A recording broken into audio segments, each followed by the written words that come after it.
Alam nyo ba na ang saluyot ay may magandang maidulot sa ating kalusugan, dahil mayaman ito sa fiber, vitamin E at C, vitamin A at B6 na tumutulong na ma-maintain ang linaw ng ating mga paningin.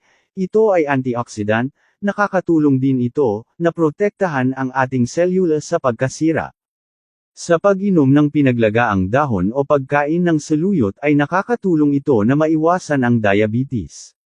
Ang mga buntis na kababaihan ay madalas na pinapayuhan na magdagdag ng saluyot sa kanilang mga dieta, dahil natagpuan na ang saluyot ay nagpapataas ng resistensya ng ina at ng fetus.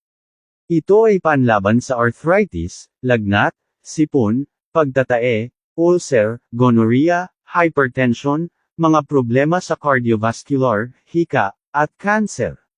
Ginagamit din ang saluyot tea o leaf infusion upang makatulong sa paggamot ng sakit ng ulo, at pananakit ng tiyan.